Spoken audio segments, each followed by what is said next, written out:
نحمد اللہ تعالی ونصلی ونسلم علی رسولہ الکریم وعلی آلہ واصحابہ اجمعین اما بعد اعوذ باللہ من الشیطان الرجیم بسم اللہ الرحمن الرحیم ان اللہ وملائکتہ یصلون علی النبی یا ایہا الذین آمنوا صلوا علیہ وسلموا تسلیما اللہم صلی وسلم وبارک علی سیدنا و مولانا و نبینا محمد النبی الامی الکریم وعلی آلہ واصحابہ اجمعین الصلاۃ والسلام علیک یا سیدی یا رسول اللہ وعلی آلک و اصحابک یا سیدی یا حبیب اللہ الصلاۃ والسلام علیک یا سیدی یا رحمۃ للعالمین وعلی آلک و اصحابک یا سیدی یا شفیع المذنبین۔ نہایت ہی معزز محترم احباب گرامی قدر، آج شوال مکرم کی 14 تاریخ ہے۔ یہ وہ ایام ہیں کہ جن دنوں میں غزوہ احد بپا ہوا تھا۔ اس پہ تھوڑا سا اختلاف ہے، مورخین کرام ارباب سیرہ جو نقل فرماتے ہیں 12 شوال المکرم سے 17 شوال مکرم اس کے درمیان غزوہ احد بپا ہوا۔ کسی نے 12 تاریخ، کسی نے 14، کسی نے 15، کسی نے 16، کسی نے 17 تاریخ فرمائی ہے۔ عین ممکن ہے کہ مورخین کرام نے بعض نے اس دن سے گنا ہوگا جس دن سے میرے نبی مدینہ طیبہ سے اس مقصد کے لیے باہر تشریف لائے، اور بعض نے عین وہ دن مراد لیا ہوگا جس دن جنگ ہوئی۔ میرے کریم آقا میدان احد میں جنگ کے 3 دن تک بعد بھی تشریف فرما رہے تھے، اور 3 دن کے بعد واپس مدینہ طیبہ میں آئے ہیں۔ عین ممکن ہے بعد نے وہ ایام گنے ہوں گے۔ اس بنا پر تاریخ میں قدر اختلاف ہیں، اور حقیقی طور پر کس دن وہ وقوع پذیر ہوا تھا اللہ اور اس کے رسول کے علم میں ہے۔ البتہ یہ وہ ایام ہیں کہ جن دنوں میں غزوہ احد بپا ہوا تھا۔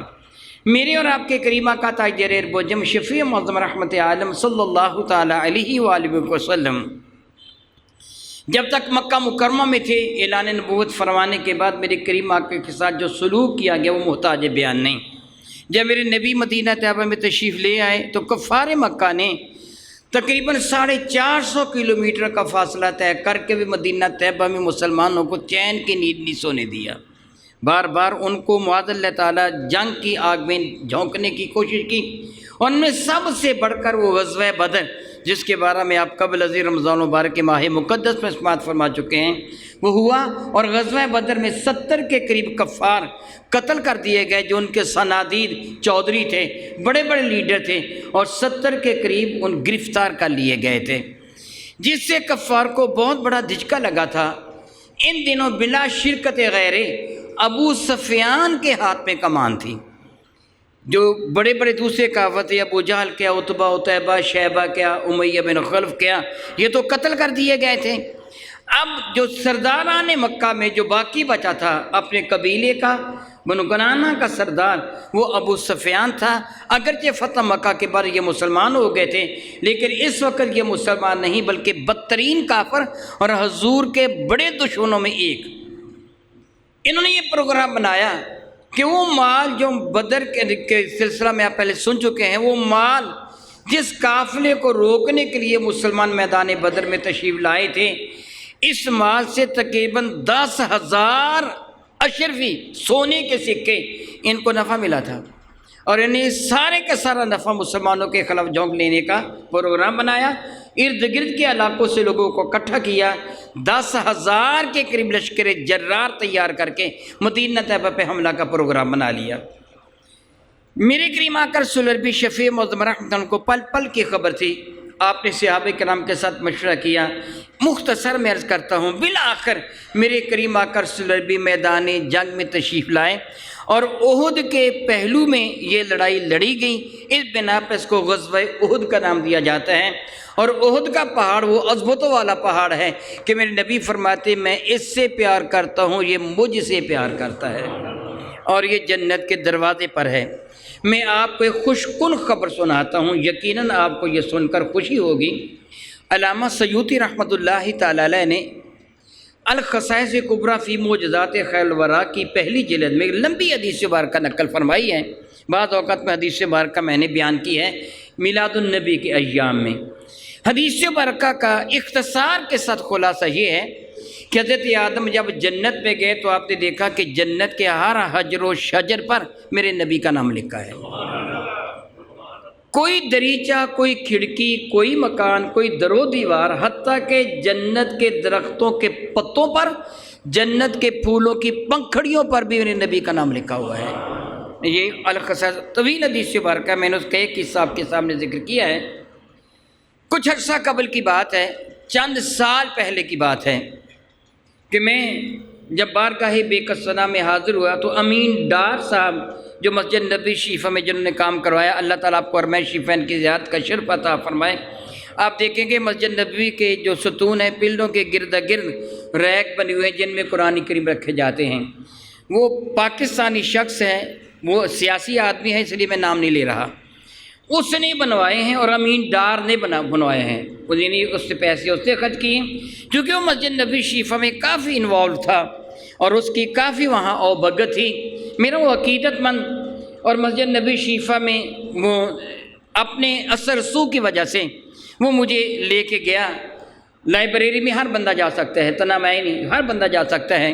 اس سے لائبریرین سے میری ملاقات کروائی، کہا کہ یہ شیخ ہیں، میرے پاکستان سے آئے، تو اس سے مجھے ایک سی ڈی دی لائبریرین نے۔ ایک سے پرانی بات ہے، سی ڈیاں ہی اس وقت چلتی تھیں، تو میں نے سی ڈی پکڑ لی تو اس نے مجھے سوال کیا کہ سی ڈی کے اوپر جو تصویر ہے کیا تو جانتا ہے یہ کس چیز کی تصویر ہے؟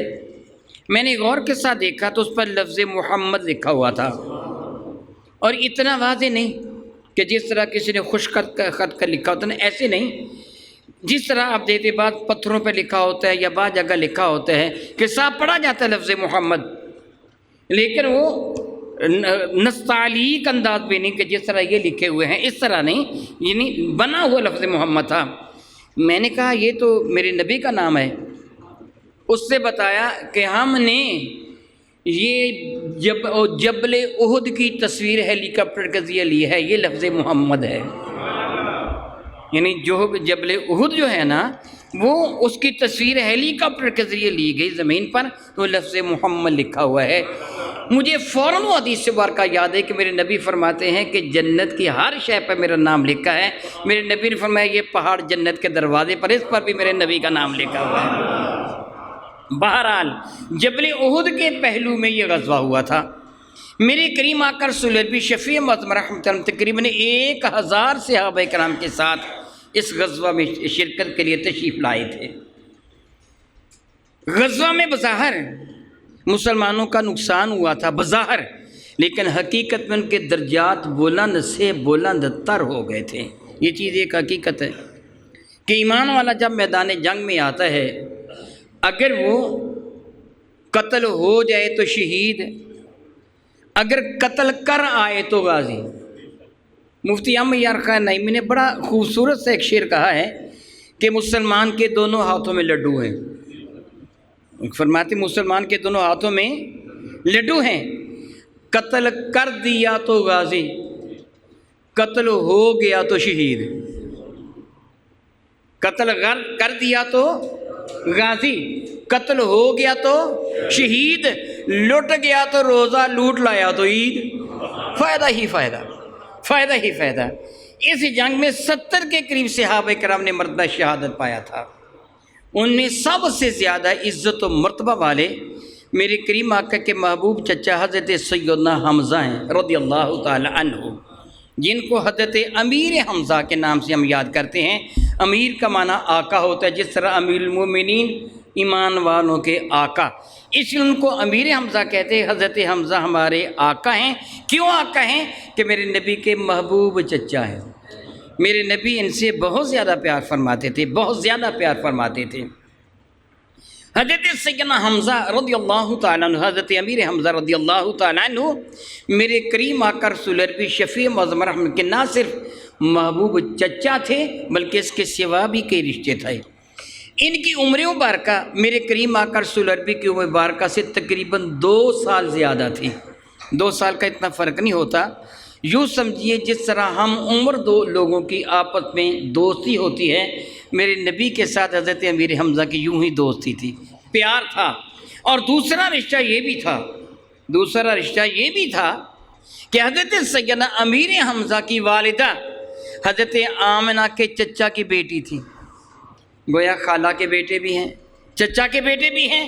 ایک اور رشتہ یہ تھا کہ حضرت امیر حمزہ نے حضرت سویبہ کا دودھ پیا تھا، ان کا دودھ میرے نبی نے بھی پیا تھا، رضائی بھائی بھی ہیں۔ ایک اور رشتہ بھی تھا کہ آپ کی زوجہ ام عمارہ حضور کی زوجہ محترم ام المؤمنین حضرت سیدہ میمونہ کی سگی بہن تھی، یعنی اتنے رشتے بھی اکٹھے تھے۔ اور حضرت امیر حمزہ رضی اللہ عنہ عظیم شجاع بھی تھے، دانا بھی تھے، خوبصورت بھی تھے، بہادر جوان بھی تھے، تنومند کڑیل جوان تھے۔ اور حضرت میرے کریم آقا نہیں، حضرت امیر حمزہ سے سارے مکہ والے محبت کرتے تھے۔ ان کی دانائی، ان کی عقل مندی، ان کی شاذوری، ان کے حسن و رعنائی اور ان کے روب و تبدہ کی وجہ سے ہر کسی کے دل میں ان کی محبت تھی۔ یہ ہر کسی کے ساتھ حسن سلوک کرتے تھے۔ ان کی عادت تھی، یہ تقریباً روزانہ شکار کھیلنے کے لیے جایا کرتے تھے، تقریباً روزانہ، شاید کبھی ناگا بھی کر شکار کھیلنے کے لیے جایا کرتے تھے۔ ان کی اپنی شکار گاہ تھی، شکار کر کے کوئی ہرن وغیرہ یا کوئی بڑا جانور شکار کر کے لاتے، گھر لا کر ذبح کرنے کے بعد اس کے گوشت کے ٹکڑے کرتے، تھوڑا اپنے گھر پکانے کے لیے رکھ دیتے، باقی غریبوں کے ہاں بانٹ دیتے۔ ان کی سخاوت کی وجہ سے یہ مکہ میں بڑے محبوب شخص تھے، بڑے ان کو پیار کی نگاہ سے دیکھا جاتا تھا۔ اور ان کے ایمان لانے کا واقعہ بھی بڑا ایمان افروز ہے۔ ان کے ایمان لانے کا واقعہ ایمان میں مزید اضافہ کرتا ہے جب واقعہ انسان سنتا ہے۔ میری اور آپ کے کریم آقا رسول عربی شفیع معظم رحمۃ اللہ علیہ اعلان نبوت فرمایا تو اہل مکہ میرے کریم آقا کی جان کے دشمن بن گئے۔ اور یہ بڑا سہانی روح ایک انداز تھا۔ سبب اس کا یہ نفسیاتی طور پر سائیکی کے اعتبار سے جس آدمی کو اللہ تعالیٰ نے عزت سے نوازا ہو، جب اس کی توہین کی جاتی ہے تو اس کو شدت کا دکھ ہوتا ہے۔ میں اس کی سادہ سی مثال دے کے آپ کو سمجھاؤں گا اپنی ذات کے ساتھ۔ الحمدللہ تعالیٰ ثم الحمدللہ تعالیٰ، میں اس پروردگار عالم کا شکر ادا کرتا ہوں کہ اللہ تعالیٰ نے مجھے اپنے محبوب مکرم کے دین کا نوکر بنایا ہے۔ میں دینی متین کا نوکر ہوں، میری نوکری بہت اچھی ہے۔ میں اللہ تعالیٰ کا شکر ادا کرتا ہوں کہ اللہ تعالیٰ نے مجھے توفیق عطا فرمائی ہے۔ یہ سب اس کی توفیق اور ہمت کی وجہ سے ہے، وگرنہ میں ناچیز و حقیر بندہ ہوں، میں تو دین کی خدمت نہیں کر پاتا تھا، لیکن میرے اللہ نے احسان کیا کہ مجھے دین کا نوکر بنا لیا۔ دین کی نوکری کی وجہ سے آپ حضرات کے دل میں میری محبت ہے، آپ میرے ساتھ پیار کرتے ہیں۔ کبھی کسی نے مجھے میرے نام سے نہیں پکارا، سعید الحسن میری بات سن، کبھی کسی نے نہیں کہا، بلکہ میری صفات کے ساتھ، بلکہ بہت زیادہ میری معاذ اللہ تعالیٰ حیثیت سے بڑھ کر اللہ تعالیٰ نے مجھے عزت عطا فرمائی ہے۔ صبح نماز فجر پڑھانے کے لیے آتا ہوں تو میرے دروازے سے لے کے مسجد کے دروازے تک لوگ کھڑے ہوتے ہیں باہر استقبال کرنے کے لیے۔ اللہ تعالیٰ کے ایک احسان اور اس کا کرم ہے، اس کی عطا ہے، کسی کو چاہے عزت عطا فرما دے۔ سوچئے میری عزت کرنے والے لوگ بیٹھے ہیں، ایک بندہ کھڑا کہ اوے سعید میری بات سن، اس سے میرا نام لیا ہے، برا کام نہیں کیا، لیکن مجھے دکھ محسوس ہوگا کہ نہیں؟ سننے والوں کو ہوگا نا، کہیں گے شاہ جی کا نام کس طرح لیتا ہے، ادب کے ساتھ بولا، حالانکہ اس نے میرا نام لیا، میری توہین نہیں کی ہے، مجھے گالی نہیں بکی ہے۔ میرے نبی کو اللہ نے اتنی عزت عطا فرمائی تھی، اتنی عزت عطا فرمائی تھی کہ اہل مکہ نے میرے نبی کو صادق اور امین کا لقب دے دیا تھا۔ میرے نبی کے راستے میں پھول ہی نہیں اپنی آنکھیں بھی بچھاتے تھے۔ جہاں میرے نبی تشریف لے جاتے وہ محفل خوشیوں سے جھوم اٹھتی، صادق اور امین آ گئے ہیں، اونچی جگہ پہ بٹھاؤ۔ میرے نبی کو وہ ساری صفات عالیہ اللہ نے عطا فرمائی تھی، جس کی وجہ سے کوئی کسی کی عزت کرتا ہے، یا تو کسی کی عزت کا تو اس کے حسن کی وجہ سے، یہ عزت کا تو اس کے کردار کی وجہ سے، اس کے سخاوت کی وجہ سے، اس کے عمل کی وجہ سے، یا اس کی عزت کا تو اس کے اعلیٰ خاندان ہونے کی وجہ سے۔ میرے نبی کو اللہ نے سب کچھ ہی عطا فرمایا تھا، حسن بھی عطا فرمایا تھا، کردار بھی اتنا بلند کردار تھا، اتنا بلند کردار تھا کسی کی جرت نہیں کہ ان پہ انگلی رکھے، انگلی کیا رکھے گا، ان کے جسم پر تو گندی مکھی بھی نہیں بیٹھتی تھی۔ اتنا بلند کردار تھا، اور خاندان بھی چنا ہوا خاندان بنو ہاشم، گویا وہ سارے کے سارے وہ لوازمات جو کسی کی عزت کے لازم ہوتے میرے نبی کے اندر پائے جاتے تھے۔ اس لیے اہل مکہ میرے نبی کی بڑی عزت کرتے تھے، بہت عزت کرتے تھے۔ اور حضرت ابو طالب کو انہوں نے بالاتفاق کہا تھا کہ تیرا بھتیجا اپنے اس دعویٰ سے دستبردار ہو جائے، جس لڑکی کے ساتھ اس کا جی چاہے وہ شادی کرنے کے لیے تیار ہے، ہم مال و دولت کا انبار اس کے قدموں میں لگا دیں گے، اور سردار ہونے کی جتنی بھی خصوصیات ہوتی ہیں بغیر کسی کمی کے ساری کی ساری تیرے بھتیجے کے اندر پائی جاتی ہیں، ہم اسے اپنا سردار ماننے کو تیار ہیں۔ مگر میرے نبی نے اشارہ فرمایا تھا، اللہ کی قسم میرے ایک ہاتھ پر چاند اور دوسرے پر سورج بھی لا کے رکھ دیں، میں اعلان نبوت سے دستبردار نہیں ہوں گا۔ یعنی میرے نبی میں ساری صفات پائی جاتی۔ میں بات کر رہا تھا میرے کریم آقا کو اللہ نے بڑی عزت دی تھی، لیکن جب حضور نے اعلان نبوت فرمایا تو پھر کیا ہوا؟ یکایک پانسا پلٹ گیا۔ راستے میں آنکھیں بچھانے والوں نے راستے میں کانٹے بچھانے شروع کر دی، پھول پیش کرنے والوں نے پتھروں کی بارش شروع کر دی، محبت احترام کے ساتھ نام لینے والوں نے گالیاں بکنا شروع کر دیں۔ میں نے پہلے اپنی مثال دی ہے کہ کوئی مجھے اوے کہہ کے کہے گا تو مجھے دکھ ہوگا، کیونکہ اللہ نے عزت دی ہے، میرے نبی پر کیا گزرتی ہوگی۔ میرے نبی کے لیے یہ بڑا سہانے روح منظر تھا اہل مکہ کا یہ رویہ، مگر میرے نبی نے اللہ کی رضا کی خاطر سب کچھ قبول کر لیا۔ ایک دن کا ذکر ہے، اعلان نبوت فرمائے چھٹا برس تھا، ابھی تک 40 کا عدد مسلمانوں کی تعداد کا پورا نہیں ہوا تھا۔ 6 سال کے اس عرصہ میں بھی 40 افراد ایمان لے کے پورے نہیں آئے تھے۔ حضرت عمر کے ایمان لانے پر حضرت عمر فرماتے 40 کا عدد پورا ہوا تھا، اور حضرت عمر حضرت حمزہ کے 3 دن بعد شرف ایمان سے مشرف ہوئے۔ میرے نبی صلی اللہ تعالی علیہ حبیبہ دائما ابدا حرم کعبہ کا طواف کرنے کے لیے حرم کعبہ کی جانب اپنے کشان مقدس سے آ رہے تھے۔ حضور کا گھر کدھر تھا؟ میں دعا کرتا ہوں کہ رب کائنات میرے کریم آقا حضور رحمت عالم کے وسیلہ جیلہ سے آپ کو حرمین شریفین کی زیارت کا شرف عطا فرمائے۔ آپ صفا مروہ جدھر سعی کی جاتی ہے ادھر سے باہر نکلیں، باہر کی جانب حرم کعبہ کی جانب دوسری طرف نکلیں تو سامنے کا پہاڑ جبل ابو قبیس کہلواتے ہیں، جس کے اوپر بادشاہ نے اپنا محل بنا رکھا ہے، اور اس کے ساتھ ایک سفید رنگ کا سنگ مرمر کا لگا ہوا ایک فرش ہے۔ اس جگہ حضرت سیدہ خدیجہ الکبریٰ کا کشان مقدس تھا۔ یہ جگہ لیٹرینیں بنی ہوئی ہیں، کہا جاتا ہے اس جگہ ابو جہل کا گھر ہوا کرتا تھا۔ وہ ساری جگہ نہیں، وہ کافی جگہ، ان جگہوں میں ایک جگہ پر قریش کا قبیلہ بنو ہاشم کا قبیلہ اسی جگہ تھا۔ جبل ابو قبیس کی طرف آپ منہ کریں گے تو الٹے ہاتھ آپ کو ایک لائبریری کا بنا ہوا کمرہ نظر آئے گا، اس مسجد کے برابر تقریباً وہ کمرہ آپ کو نظر آئے گا، اس کے حال کے برابر۔ یہ وہ جگہ ہے جس جگہ میرے نبی کی ولادت باسعادت ہوئی تھی، یعنی یہ سارے کا سارا محلہ وہی ہے۔ تو اب میرے نبی حرم کعبہ کی جانب تشریف لا رہے تھے تو گزرگاہ کون سی تھی؟ سوچئے ذرا، جو کچھ میں نے آپ کو محلے وقوع بتایا ہے، حضور حرم کعبہ کی طرف آ رہے ہیں تو گزرگاہ کون سی بنے گی؟ صفا اور مروہ کے درمیان والی جگہ۔ صفا کی پہاڑی بھی بڑی تھی، مروہ کی بھی بڑی تھی، اب تو بہت چھوٹی کر دی گئی ہے نا، درمیان میں فاصلہ زیادہ معلوم ہوتا ہے۔ اس وقت یہ پہاڑیاں ذرا بڑی تھیں، درمیان میں گزرگاہ اتنی زیادہ چوڑی نہیں تھی، کھلی گزرگاہ تھی، لیکن اتنی کھلی نہیں جتنی آج ہے۔ میرے نبی اس گزرگاہ سے گزر رہے تھے، پہلے یہاں باب النبی ہوا کرتا تھا، باب بنی عبد المطلب، باب بنو ہاشم ہوا کرتا تھا، اور صفا کے قریب باب ارقم ہوا کرتا تھا، جہاں سیدنا ارقم بن ابی ارقم کا گھر تھا، جہاں فاروق اعظم نے شرف ایمان سے مشرف ہونے کا شرف حاصل کیا تھا۔ میرے نبی اس راستے سے حرم کعبہ کی زیارت کے لیے، طواف کعبہ کے لیے آ رہے تھے۔ جب صفا مروہ کے درمیان پہنچے ہیں تو وہاں ابو جہل سے ملاقات ہو گئی۔ اس خبیث کا نام عمر بن حشام تھا اور ابو الحکم اس کی کنیت تھی، اور وہاں یہ شخص تھا کہ جس کو 18 برس کی عمر میں دارالندوہ کا ممبر چن لیا گیا تھا، حالانکہ دارالندوہ کا ممبر ہونے کے لیے انہوں نے 40 سال عمر شرط رکھی ہوئی تھی۔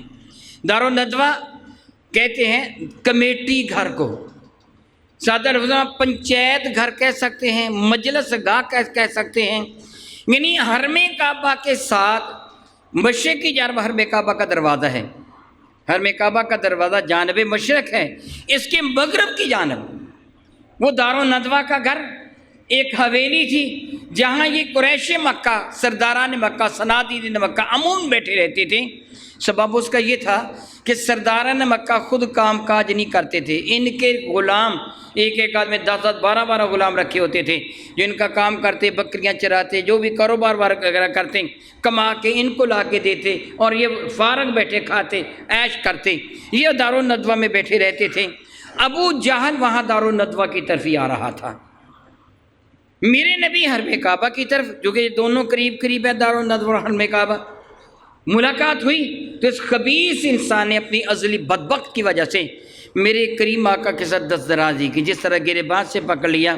اگر میں اپنی بات کرتا تو میں بہت کچھ کہہ دیتا، اب میں یہ تو نہیں کہہ سکتا اس سے کیا گستاخی کی، البتہ اس خبیث سے دست درازی بھی کی، ہاتھ بھی اٹھایا اور اس خبیث سے بکواس بھی بکی، گالیاں بھی دیں۔ وہ دیر تک میرے نبی کی گستاخی کرتا رہا۔ میرے کریم آقا کا کمال درجے کا حلم اور شان کریمی کہ حضور نے اس کی کسی بھی بات کو اسے کوئی جواب نہیں دیا، نگاہ کرم جھکائے اس کی دست درازی کو بھی قبول فرماتے رہے۔ وہ ہاتھوں سے بھی گستاخی کر رہا تھا، زبان سے بھی گستاخیاں بک رہا تھا، میرے کریم آقا خاموشی کے ساتھ کھڑے اس کی ساری ایذاؤں کو وہ برداشت فرما رہے تھے۔ قریب ہی پہاڑ ہے جبل صفا جہاں حضرت ارقم کا گھر، اس صفا کی چوٹی پر یاد رکھیے مکہ مکرمہ کا اکثر حصہ پہاڑوں پر ہی آباد تھا۔ اب پہاڑوں کو کاٹ کر اس کو زمین کی شکل دی جا رہی، پہاڑوں پر ہی آباد تھا۔ جو سن 70 یا 80 کی دہائی میں وہاں گئے ہوں گے ان کو یقیناً یاد ہوگا کہ ارد گرد سارے پہاڑ تھے، پہاڑوں پر ہی آبادی تھی۔ مصفالہ پستی کو کہتے ہیں، وہ ایک علاقہ تھا جو اس حرم کعبہ کے جنوب کی جانب مصفالہ پستی والا علاقہ، باقی سارے کا سارا پہاڑی علاقہ تھا۔ بہرحال اس کا گھر بھی عبداللہ بن جدعان کا گھر بھی کوہ صفا کی چوٹی پر تھا۔ اس کی لونڈی نوکرانی کھڑکی میں کھڑی یہ منظر دیکھ رہی تھی، تو ظاہر ہے کہ مظلوم کو مظلوم کا دکھ ہوتا ہے۔ یہ لونڈی تھی، جب وہ خبیث انسان میرے کریم آقا کی شان میں گستاخیاں بک رہا تھا، نازیبہ کلمات کہہ رہا تھا، تو یہ سن رہی تھی۔ جب وہ دست درازی کر رہا تھا یہ دیکھ رہی تھی، خون کے گھونٹ پی رہی تھی۔ اس بیچاری کے بس میں تو کچھ بھی نہیں تھا۔ حضرت حمزہ معمول کے مطابق شکار کو گئے ہوئے تھے۔ ابو جہل وہ خبیث اس گستاخی سے فارغ ہو کر وہ تو دارالندوہ میں آ گیا، لیکن میرے کریمہ کا حرم کعبہ کی زیارت کے لیے نہ آ سکے۔ اس خبیث سے گستاخیاں ہی اتنی کی تھیں، حضور وہیں سے واپس پلٹ گئے۔ اگر میں آگے بڑھوں گا یہ خبیث مزید گستاخیاں کرے گا، مجھے مزید ایذا دے گا۔ حضور واپس اپنے گھر کو چلے گئے۔ وہ لونڈی منتظر رہی، بار بار اپنی کھڑکی سے جھانک کے دیکھتی تھی کہ حمزہ آئے کہ نہیں آئے۔ حضرت حمزہ کی عادت تھی، جس طرح میں پہلے بتا چکا ہوں، کہ وہ شکار کر کے واپس آتے اور پھر وہ شکار کا گوشت تقسیم کرتے، لیکن سیدھے گھر نہ جاتے، شکار کر کے سیدھے حرم کعبہ میں آتے۔ وہ شکار کے جانور کو باہر رکھتے سینی حرم کے اور خود حرم کعبہ کا طواف فرماتے۔ حرم کعبہ کا طواف کرنے کے بعد دارالندوہ میں جاتے، وہاں یہ صنادید مکہ کے چودھری بیٹھے ہوتے، حضرت حمزہ کو دیکھ کر وہ باغ ہو جاتے، ان کو اچھی جگہ بیٹھنے کے لیے کرسی دی جاتی، یہ وہاں تشریف فرما ہوتے، تھوڑی دیر باتیں کرتے، پھر اٹھ کے واپس چلے آتے، عزت احترام کے ساتھ جاتے، عزت کے ساتھ اٹھ کے واپس آ جاتے۔ آج بھی حسب معمول صفا مروہ کے درمیان سے گزرے ہیں حرم کعبہ کو آنے کے لیے۔ وہ لونڈی منتظر تھی، اس نے اپنی کھڑکی سے آواز دے کے کہا، ابو عمارہ، یہ حضرت حمزہ کی کنیت ہے۔ اللہ نے آپ کو 2 بیٹے دیے تھے، ایک کا نام عمارہ تھا، ایک کا نام یالا تھا، اس بنا پہ آپ کو عموماً ابو عمارہ یا ابو یالا کے نام سے پکارا جاتا تھا۔ حضرت حمزہ کے نام سے یعنی کنیت کے ساتھ پکارتے تھے، جس طرح اہل عرب کی عادت۔ اس نوکرانی نے لونڈی نے کہا، ابو عمارہ اب رک گئے، کیا بات ہے؟ آج شکار بھی نہیں ملا لیکن ذلت مل گئی۔ جملہ اس کا بڑا سخت تھا، ایک عزت والے آدمی کو یہ جملہ کہا جائے تو اس کے لیے ناقابل برداشت ہوتا ہے۔ ٹھیک ہے آج شکار نہیں ملا اتفاقا تو کوئی بڑی بات نہیں، ایسے تو کئی مرتبہ ہو جاتا ہے، ضروری تو نہیں کہ روزانہ شکار مل ہی جائے گا، لیکن دوسرا جملہ غلط ہے۔ فرمانے کہ تو نے یہ جملہ کیا کہا اور کیوں کہا؟ وہ رو پڑی، کہیں گے ابو ہمارا اے کاش تم تھوڑی دیر پہلے یہاں موجود ہوتے اور تمہیں پتہ چلتا کہ تیرے بھتیجے کے ساتھ ابو الحکم نے کیا سلوک کیا۔ یہ خبیث ابو جہل کی کوئی نیت تھی، کیا سلوک کیا؟ اے کاش ان کا باپ زندہ ہوتا صادق اور امی کا، پھر اس کی جرت نہیں تھی کہ ان کے ساتھ یہ گستاخی کرتا۔ پھر سے رو رو کر وہ ساری کہانی سنائی جو ابو جہل لعین نے میرے نبی کے ساتھ سلوک کیا تھا، ایسے کر کے ہو، ایسے کر کے ہو، اور کمال ہے ضبط علم اور صبر تیرے بھتیجے کا، وہ نظر جھکائے اس کی ساری گستاخیوں کو برداشت کرتے رہے، اس کی کسی بھی بات کا جواب نہیں دیا، اور پھر اسی طرح وہ غم زدہ روتے ہوئے اپنے گھر کو واپس لوٹ گئے۔ محبوب چچا تھے، اس سے رو رو کر یہ کہانی سنائی تھی، آپ کے تو تن بدن میں آگ لگ گئی۔ میرے بھتیجے کے ساتھ اس خبیث سے یہ سلوک کیا، میں بھی اس سے بدلہ لیتا ہوں۔ آج ان کو حرم کعبہ کا طواف کرنا بھی یاد نہ رہا، وہ سیدھے دارالندوہ میں چلے گئے۔ وہاں بہت سارے کفار بیٹھے تھے، سرداران مکہ۔ ابو جہل کا تعلق قبیلے بنو مخزوم سے ہے جو قریش کی ایک شاخ ہے، بنو ہاشم بھی قریش کی شاخ ہے جو میرے نبی کا قبیلہ ہے، بنو عدی بھی قریش کی شاخ ہے جو حضرت فاروق اعظم کا قبیلہ ہے، بنو تمیم بھی قریش کی شاخ ہے جو حضرت صدیق اکبر کا قبیلہ ہے، اور بنو امیہ بھی قریش کی شاخ ہے جو ابو سفیان کا قبیلہ ہے۔ یعنی یہ سارے کرشی ہیں، اور کرشی سردار وہاں بیٹھے تھے، ابو جہل کے قبیلے والے بھی بیٹھے تھے۔ حضرت حمزہ جب دارالندوہ کے دروازے میں اندر داخل ہوئے تو آپ کے چہرے پر بڑا غصہ تھا، اور آپ کی نگاہیں یوں کہیں جس طرح خون برسا رہی ہوتی ہیں۔ وہ کمان، مضبوط کمان، بانس کا بنا ہوا عموماً وہ کمان ہوا کرتا تھا، کمان آپ کے ہاتھ میں تھا۔ تو ابو جہل جو شہ نشین تھا، یعنی کرسی پہ بیٹھا ہوا تھا، وہ کہنے لگا ابو ہمارا خیریت ہے، بڑے غصے میں نظر آ رہے ہو؟ بجائے اس کے کہ حضرت سیدنا حمزہ اس کو جواب دیتے آگے بڑھے اور پوری قوت کے ساتھ کمان اس کے سر پر دے مارا، اس خبیث کا سر پھٹ گیا۔ اس کے قبیلے والے جلدی جلد کے کھڑے ہوئے حضرت سیدنا حمزہ سے الجھنے کے لیے۔ حضرت سیدنا حمزہ نے اس کو گالیاں دیں، اس خبیث کو، اس کی اوقات یاد دلائی، تو فلاں ہے، تو فلاں ہے، تو فلاں ہے، تو نے میرے بھتیجے کے ساتھ بدتمیزی کی، تو نے کیا سمجھا اس کا کوئی پرسانے حال نہ ہوگا؟ بنو مخزوم کے افراد جو اس کے قبیلے کے تھے، ابو جہل کے قبیلے کو، اٹھ کے کھڑے ہوئے حضرت حمزہ سے الجھنے کے لیے، اور حضرت حمزہ سے کہنے کے معلوم ہوتا ہے تو نے اس کا دین قبول کر لیا۔ حضرت حمزہ فرمانے کہ اس پہ شک بھی کیا ہے، میرا بھتیجا سچا ہے، میں اس کا حامی ہوں، میں نے اس کا دین قبول کر لیا، کسی کی جرأت ہے میں مقابلہ کرے۔ آپ نے تلوار نکال لی، اب اس کا پالا اس شخصیت سے پڑا تھا کہ جن کے دانت توڑنے کے لیے کافی تھا۔ آج تک جو بھی مسلمان ہوتا تھا کفار اس کو جی بھر کر ستاتے تھے، لیکن ابو جہل نے دیکھا کہ اگر ہم اس سے الجھیں گے یہ کئی لوگوں کو بھی قتل کر کے رکھ دے گا، اس سے اپنے قبیلے والوں کو روک دیا، بس اسے کچھ نہ کہو، دراصل آج میں نے اس کے بھتیجے کو بہت مارا ہے، اس کو گالیاں دی ہیں، یہ غصے میں ہے، اسے کچھ نہ کہو۔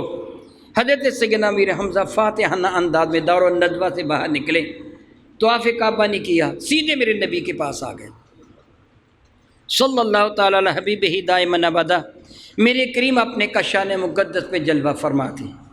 حضرت سیدنا حمزہ رضی اللہ تعالیٰ اسی طرح کمان ہاتھ میں پکڑے، وہی شکاری لباس زیب تن فرمائے، میرے کریم آقا رسول بشم رحمت عالم صلی اللہ تعالیٰ علیہ وسلم کی خدمت فیض دجت میں حاضر ہوئے، کہا بھتیجے اپنی آنکھوں کو ٹھنڈا کر، میں نے اس خبیث سے تیرا بدلہ لے لیا ہے، میں اس کی سخت بے عزتی بھی کر کے آیا ہوں، جو اس سے تجھے گالیاں بکی تھیں، جو اس سے دست درازی کی تھی، میں نے بدلہ لے لیا، اس کا سر پھاڑ دیا ہے میں نے، خوش ہو جا۔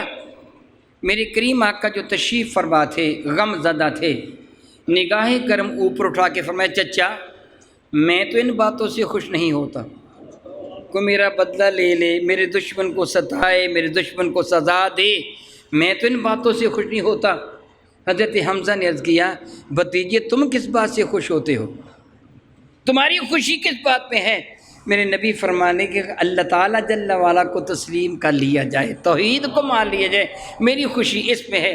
حضرت حمزہ تو پہلے ہی اعلان ایمان کر چکے تھے، کہنے لگے بھتیجے اپنی آنکھوں کو ٹھنڈی کر، میں گواہی دیتا ہوں شہادت اللہ الہ الا اللہ وحدہ لا شریک لہ واشہد انک رسول اللہ، میں گواہی دیتا ہوں کائنات ہستی میں اللہ کے سوا کوئی بھی عبادت کے لائق نہیں اور تم اللہ تعالیٰ کے سچے رسول ہو۔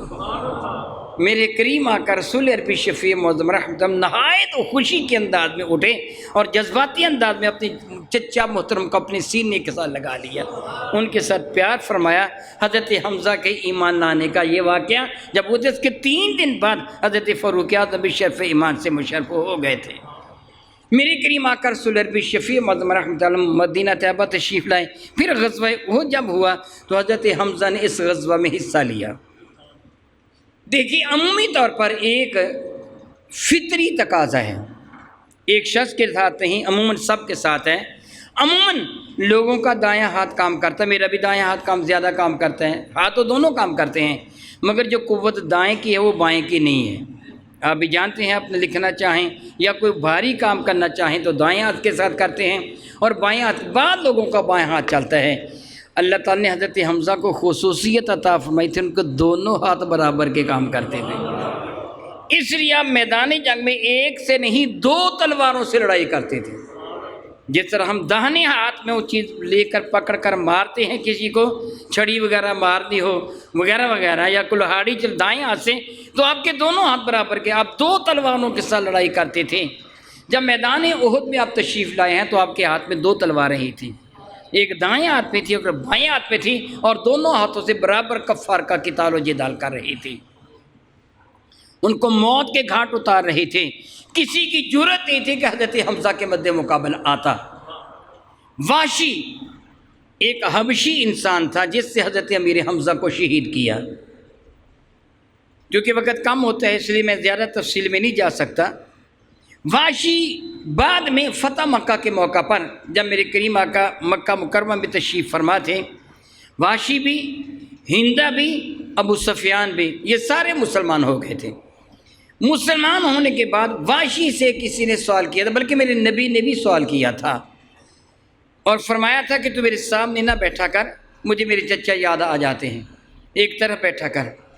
واشی سے کسی نے پوچھا تھا، واشی کیا تو بتائے گا کہ تو نے، نام اس کا واشی تھا اور تھا بھی یہ واشی ہی۔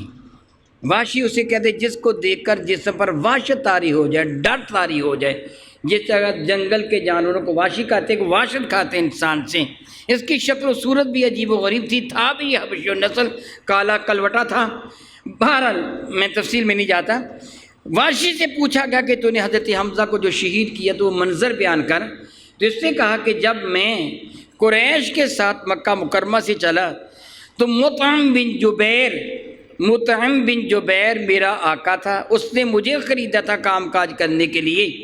مطعم بن جبیر نے کہا کہ میرے چچا طعیم بن عدی کو حضرت حمزہ نے میدان بدر میں قتل کر دیا ہے، اگر تو میرے چچا کے بدلہ میں میرے چچا کے قاتل حمزہ کو قتل کر دے گا میں تجھ کو آزاد کر دوں گا۔ میں جنگ میں کافر ہونے کی حیثیت سے شامل نہ ہوا تھا کہ میں مسلمانوں کے خلاف جا رہا ہوں، بلکہ میرا ٹارگٹ سوائے حضرت حمزہ کے کچھ بھی نہیں تھا۔ کوئی جیتے کوئی ہارے مجھے اس سے کوئی سروکار نہیں، مجھے اپنی آزادی سے تعلق تھا کہ میں حضرت حمزہ کو شہید کروں گا، مجھے آزادی مل جائے گی۔ ہندہ ابو سفیان کی بیوی اور مادر معاویہ، حضرت معاویہ کی ماں، یہ اس کو ملی اور کہنے لگی مجھے پتہ چلا ہے تو حضرت حمزہ کا نام لے کے کہنے لگا تو اس کو قتل کرنا چاہتا ہے۔ اس کا ہاں میرا وہ ٹارگٹ ہے، میں آزادی چاہتا ہوں اس کو قتل کر کے۔ یہ کہنے لگی تنہا آزادی نہیں ملے گی، میں اپنا سارا زیور بھی تجھے دے دوں گی، تجھے کپڑے بھی دوں گی، اور مکہ مکرمہ میں جائے گا تو 10 اشرفیاں سونے کی، 4.5 ماشے کی ایک اشرفی ہوتی ہے، 10 اشرفیاں سونے کی مزید دوں گی۔ امیر زادی تھی، بڑا زیور پہننا ہوتا سونے اور چاندی کا، یہ سارا زیور بھی تجھے دوں گی، مالا مال بھی ہو جائے گا۔ اب طعیمہ کہتے ہیں میرے پیش نظر 2 باتیں تھیں، ایک آزادی اور دوسری بے پناہ دولت۔ میں حضرت حمزہ کو شہید کرنا چاہتا تھا، میں میدان جنگ میں صرف ایک ہی نیت کے ساتھ آیا تھا، یعنی وہی نیت جو میں پہلے بتا چکا ہوں، حضرت حمزہ کو معاذ اللہ شہید کرنا۔ میں صرف ان کی طاق میں تھا، میں نے دیکھا یہ آ رہے ہیں، اور انہوں نے اپنے مبارک سینے پر شتر مرغ کا پر لگا رکھا ہوتا تھا، یعنی چھپ کر نہیں بتاتے تھے میں کون ہوں، البتہ زرہ بختہ تو پہنی ہوئی تھی، پہچانا جاتا تھا یہ امیر حمزہ ہیں۔ کہتا ہے کہ میں نے ان کو دیکھا یہ آ رہے ہیں، میں ان کو دیکھ کر میں نے کہا کہ میرا شکار میری طرف آ رہا ہے، میں ایک بڑے پتھر کی اوٹ پہ بیٹھ گیا، میرے تھوڑے ہی فاصلے پر عبد العزیٰ نامی ایک خبیث کافر تھا جو رسول اللہ کی شان میں گستاخیاں بکت ہو یہ کہہ رہا تھا، اور کسی کی جرأت ہے میرا مقابلہ کرے؟ حضرت حمزہ تیزی کے ساتھ اس کی طرف بڑے فرمانے کو، خبیث ماں کے خبیث بچے، تو میرے نبی کی شان میں گستاخی بکتا ہے، میں ابھی تجھے اس کا مزہ چکاتا ہوں۔ یہ کہہ کر آپ نے ایسا بھرپور وار کیا کہ اس کو 2 ٹکڑوں میں کاٹ کے رکھ دیا، وہ زمین پر گر گیا۔ حضرت حمزہ فاتحانہ انداز میں واپس پلٹے، نیچے خون ہی خون تھا، ان کا تھوڑا سا پاؤں پھسلا، وہ سنبھلے میرے قریب آ گئے، میں نے جلدی سے ہربون پہ پھینک دیا۔ میں چونکہ پتھر کی اوٹ میں تھا وہ مجھے دیکھ نہیں پا رہے تھے، میں نے پتھر کی اوٹ سے نکل کر، وہ سنبھلے ہی تھے، نیچے خون تھا جس پر ان کا پاؤں آیا، پھسلے تھے، ابھی وہ سنبھل کے کھڑے تھے کہ میں نے نیزہ مار دیا اور وہ ان کے ناف کے نیچے لگا اور کمر کی جانب سے باہر نکل گیا۔ اللہ یعوذ باللہ تعالیٰ ثم اللہ یعوذ باللہ تعالیٰ۔ آپ میری طرح بڑے، حبشی کہتے ہیں، مگر نیزے کی وجہ سے آپ سنبھل نہ سکے، ظاہر ہے کہ ریڑھ کی ہڈی تو کٹ گئی، نیچے والا حصہ بالکل مفلوج ہو جاتا ہے، آپ چکرا کر گر گئے۔ میں دور بھاگ کے بیٹھ گیا، میں منظر دیکھ رہا تھا، صحابہ کرام ان کے گرد گرد جمع ہوئے، انہوں نے ان کو پکارا، کوئی آواز نہ پا کر انہوں نے کہا یہ تو شہید ہو گئے ہیں۔ مجھے یقین ہوگا کہ حضرت حمزہ کی ریل مبارکہ ہو گئی ہیں۔ واشی کہتے ہیں پھر میں آیا، معاذ اللہ تعالیٰ حضرت حمزہ کا سینہ انور پیٹ چاک کیا اپنے خنجر کے ساتھ، اور ان کا جگر مبارک نکالا اور ہندا کے پاس لے گیا، اور ہندا کو کہا یہ تیرے باپ کے قاتل کا جگر ہے۔ ہندا نے اس کو پکڑ کر کچا جگر چبایا، اس وقت یہ خبیث عورت تھی، چبایا مگر نگل نہ سکی، کہنے لگی مجھے اس کی لاش پر لے چل۔ میں اسے لاش مبارکہ پہ لے کے آیا، اس نے آپ کے مبارک ہاتھوں کو کاٹ لیا، دونوں پاؤں کاٹ لیے، آپ کی ناک کاٹ لی، آپ کے کانوں کو کاٹ لیا، آنکھیں نکال دی، مبارک زبان کو کاٹ لیا، اور ان کا ہار بنا کر اس نے اسے اپنے گلے میں ڈال لیا۔ بعد میں ابو سفیان آیا، اس نے آپ کے چہرے پہ پاؤں رکھ کر زور سے دبا کر معاذ اللہ آپ کے چہرے کو مسح کرنے کی ناپاک کوشش کی، کہ ہندا نے مجھے اپنے کپڑے جو اس کے پاس اضافی کپڑے تھے وہ بھی دے دیے، اور اپنا سارا زیور اتار کر مجھے دے دیا، اور کہا حسب وعدہ میں مکہ میں جا کر تجھے 10 اشرفے بھی دوں گی۔ میرے قریب آ کر سلیبی نے جنگ کے بعد اعلان فرمایا میرے چچا کی کوئی خبر لا کے دو۔ صحابہ کرام میدان میں پھیل گئے، 70 کے قریب صحابہ کرام نے مرتبہ شہادت حاصل کیا تھا۔ اس کا ایک سبب بنا تھا، میں وہ عرض نہیں کر پاؤں گا کیونکہ وقت کم ہے کہ کیوں اللہ تعالیٰ جل وعلا نے ایسے کر کے کیا تھا۔ دراصل ہر حال میں میرے نبی کا حکم نافذ مانا جائے گا، حضور کے حکم سے تھوڑی بھی روگردانی کی جائے تو اللہ تعالیٰ ناراض ہوتا ہے، لیکن ایمان والوں کو جو ناراض ہو کر بھی دیا تو نام ہی دیا۔